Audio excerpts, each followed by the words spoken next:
My word, can you do this on your own? Yeah, you don't need any help. I'm not going to have anybody help me with this project because I want you to know if I can do it, you can do it. And if I can do it alone, so can you. And if you have somebody helping you, of course you can go a little bit faster, right? Okay, here's a close-up of that. See how there are notches there?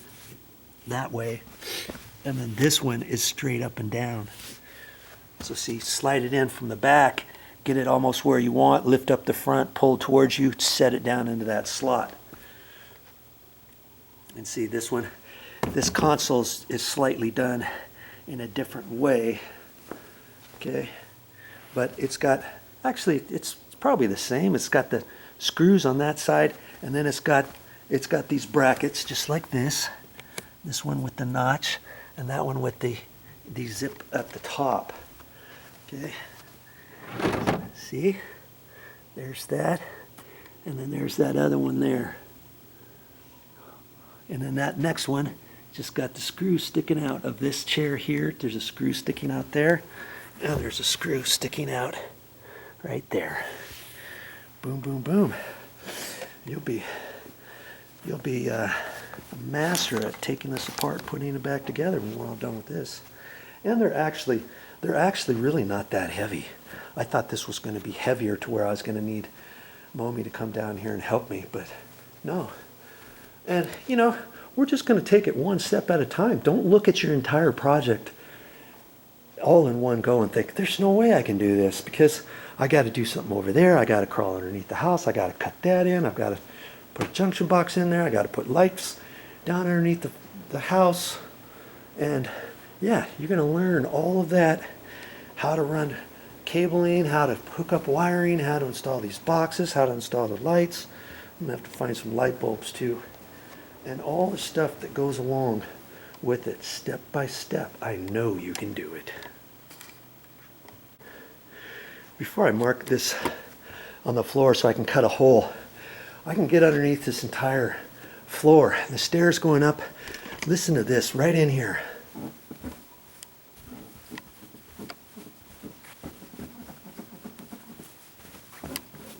Hear that? Every time I get ready to walk up the stairs, I can hear that.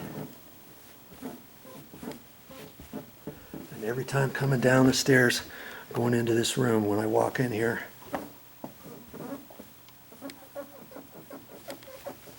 I can hear it. And I'm going to make another video of that, but I know I can fix that. I can fix it from underneath. And the way I'm going to do that, I believe the floor joists are running this direction here. Boom, boom, boom. Because as I walk along here, I can feel the squeak here, here, here, here. I can hear it. When I step over a little bit, I can't. When I step over here, I can't. So that tells me the joist is probably going that way. And either they forgot to nail, well, they probably nailed something and maybe it didn't get down tight. Maybe they didn't put mastic underneath the on top of the floor joist before they screwed the plywood down. Maybe they didn't screw the plywood down. Maybe they nailed it. They used the wrong nails. Or, you know, hey, this place is 19 years old now, and the nails could have loosened up a little bit. I'm not gonna, I mean, the other thing I could have done was lift up the carpet here, pulled it back to here, along here, and then pull this back, pull the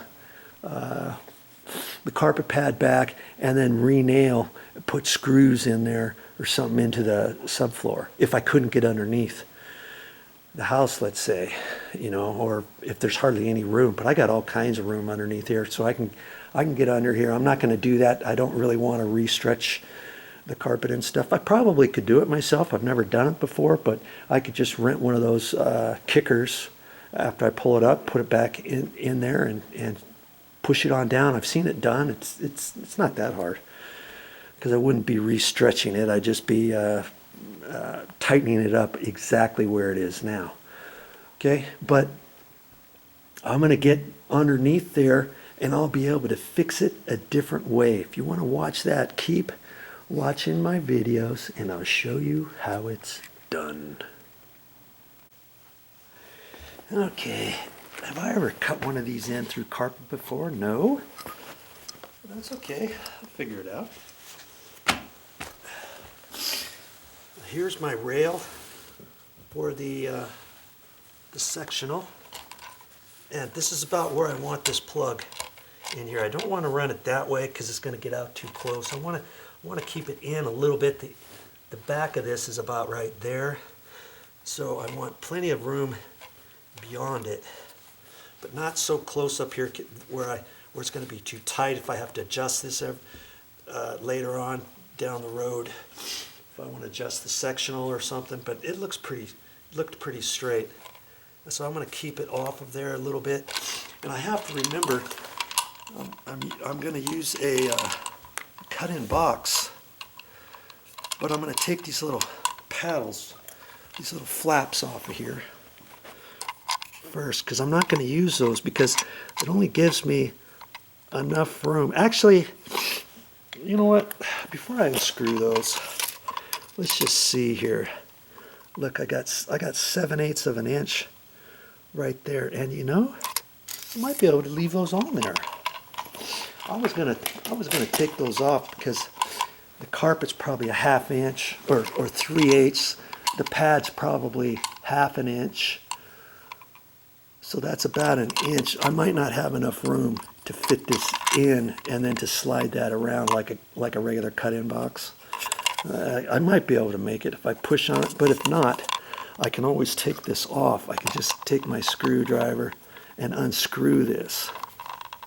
And in fact, I could loosen that up just a hair more, but see, I can't go very far because see, the way this works later is when you start screwing it in, it hits this side piece and it keeps it from flipping over all the way. And then there's a little groove in here that it fits. Okay, and so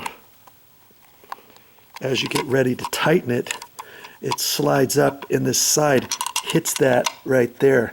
And so you know what I usually do before, if I'm going to use this, I'll screw this in and out a couple times because this is brand new. Sometimes this wants to get in there and lift this screw right out of the notch if I'm going to use that. You see what I'm saying? And then it's harder to screw this in because you're not where it's supposed to be. So if I use them, I'll screw this in and out a few times to make sure it's nice and easy. Okay, but if not, I can take those out, and then I'll put a screw in here on both sides and then run a sheetrock screw through there or something. Okay, so I've got to figure out how far to cut this. See how it's notched right there?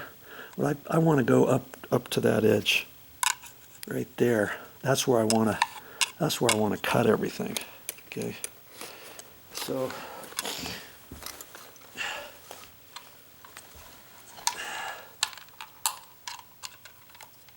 I'm going to put this on there and kind of line it up about where I want it. I've got some felt tip markers, and I'm going to hold that probably about there. And this will tell me where to cut the carpet and the carpet pad and all of that. Okay? Like that. That's where it's going to fit. And if I wanted to, where's my masking tape? Ah, here it is. If I didn't feel comfortable to eyeball that, I can take some masking tape and run it right where I'm going to cut it. I can see those marks. Okay.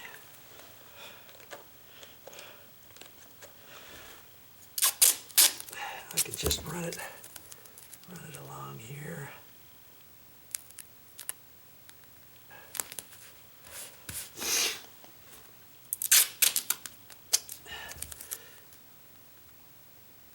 Like so.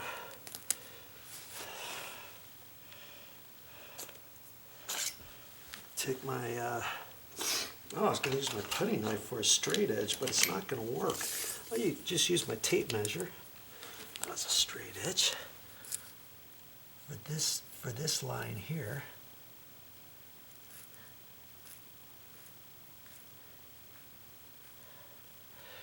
Like so, okay?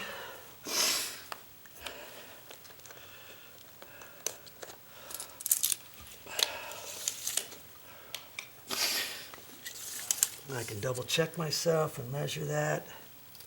3 3/4, 2 1/2.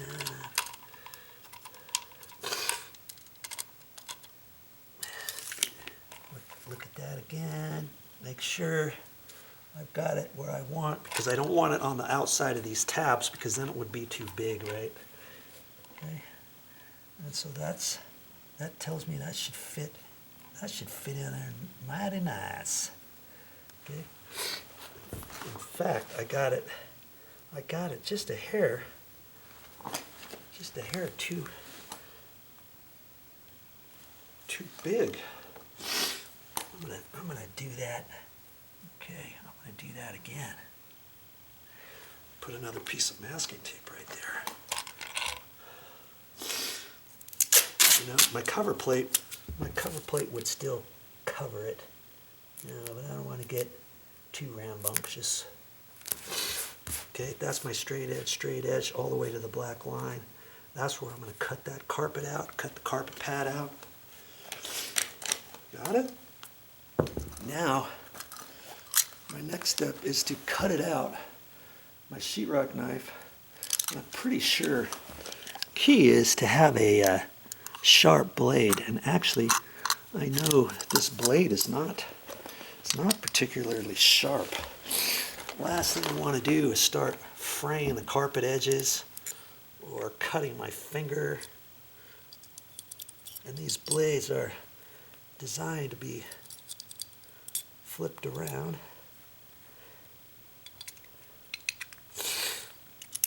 And I always keep extra blades in here. I've got some other ones in here. When this next side gets dull, see how nice and sharp that one is there. That's just the back side of that blade that comes down this way. And I have some in there. I've got some dull ones in there.